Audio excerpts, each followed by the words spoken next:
Kita ke informasi berikutnya, kepergian Imam Mashkur, korban penganiayaan anggota Pas Pampres, meninggalkan duka yang mendalam bagi sang kekasih Yuni Maulidah. Sementara itu, pemirsa, aktivis muda Aceh Ihsan Biren menuntut hukuman mati bagi para tersangka yang terlibat pembunuhan Imam Mashkur.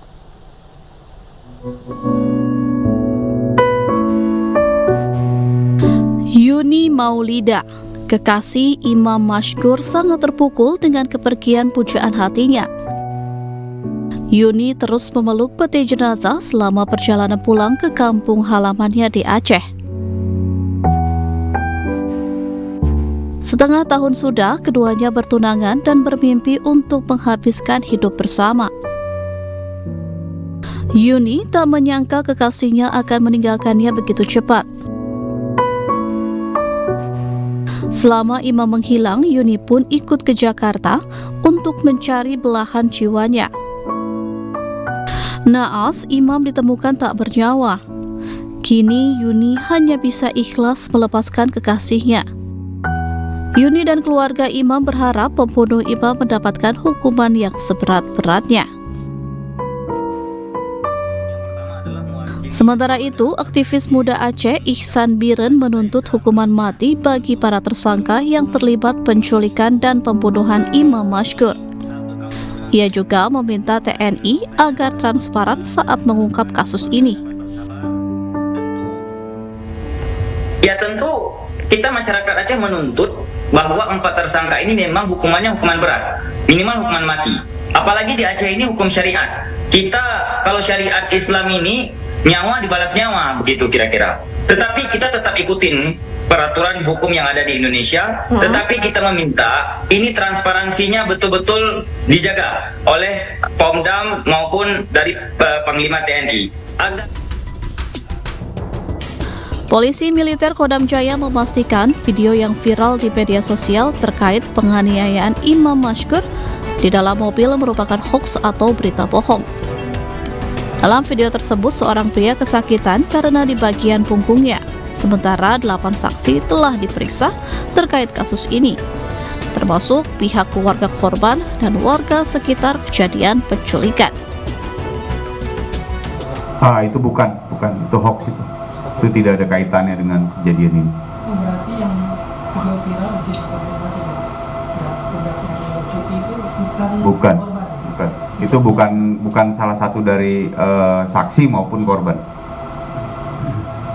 Saksi yang sudah kami periksa jumlah 8 orang, baik dari pihak keluarga, pihak korban yang pada saat kejadian pertama itu menolong korban untuk supaya tidak diculik. Jadi mereka ini datang, kemudian berusaha mengambil korban. Tapi sebelumnya warga sekitar toko itu coba memberikan perlawanan. Nah, itu ada 3 orang yang kita periksa, keluarganya, kemudian saksi-saksi lain yang dalam proses penculikan dan pemerasan ini menjadi korban. Ada satu juga korban yang diculik, sebenarnya yang diculik itu 2 orang, tapi yang satu dilepas.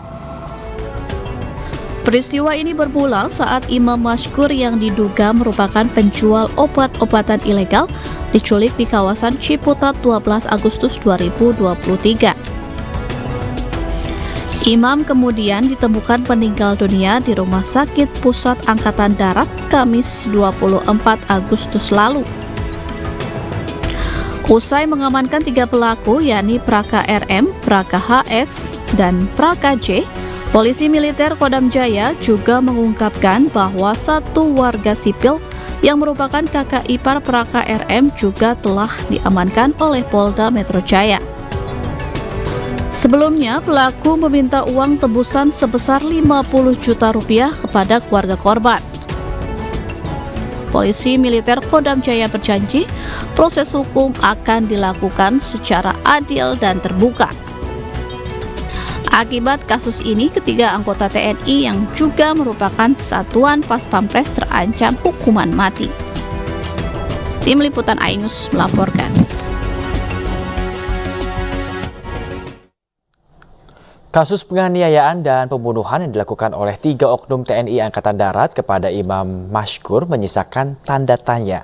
Dari gelagat para pelaku, ada indikasi bahwa motif pembunuhan tidak hanya pemerasan semata.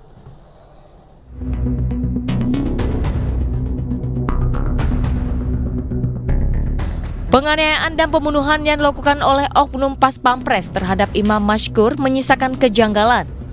Meski 3 pelaku telah ditangkap dan diamankan, namun ada dugaan bahwa mereka hanya berperan sebagai eksekutor semata. Kejanggalan itu ditunjukkan pada gelagat pelaku yang seolah tidak berusaha untuk menutupi kejahatannya. Hal itu terlihat pada rekaman penganiayaan terhadap korban yang beredar luas di masyarakat. Tapi dalam kasus ini, menjadi pertanyaan besar bagaimana mungkin para tersangka kemudian secara sengaja merekam perbuatan keji mereka dan membiarkan rekaman itu tersebar sedemikian rupa.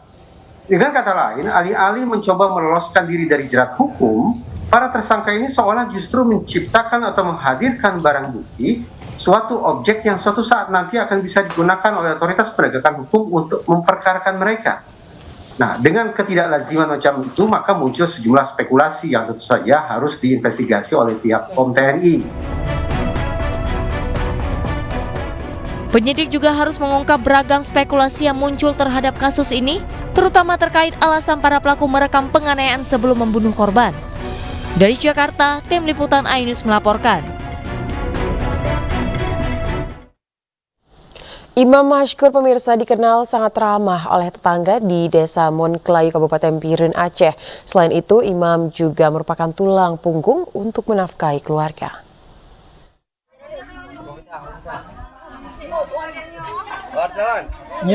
Korban tewas penganiayaan prajurit TNI, Imam Mashkur, dikenal sangat baik oleh tetangga di kampung halamannya Desa Monklayu, Kabupaten Biren, Aceh. Imam dikenal aktif di berbagai kegiatan sosial dan mudah bergaul dengan para warga. Tidak hanya itu, Imam juga merupakan sosok yang berjiwa sosial di lingkungan warga.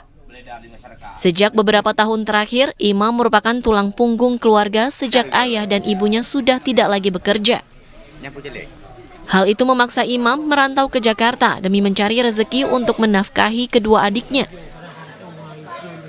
Kehidupan sehari-hari yang dijalankan oleh Mashkur, dia berkelakuan baik, dia sangat bermasyarakat, sangat aktif di dalam segala bidang, baik itu kegiatan keagamaan, kegiatan kepemudaan, kegiatan olahraga. Almarhum ini sangat aktif, ikut semua dalam kegiatan masyarakat, dan orangnya sangat akrab, cepat berbaur dengan masyarakat. Namun naas, keluarga kini kehilangan sosok pemberi nafkah. Imam Mashkur menjadi korban penganiayaan oleh 3 anggota prajurit TNI berpangkat Praka. Ketiga pelaku yaitu Praka RM, Praka J, dan Praka HS sudah ditahan oleh polisi militer Kodam Jaya dan terancam hukuman mati. Dari Kabupaten Biren, Aceh, Musriyadi, iNews melaporkan.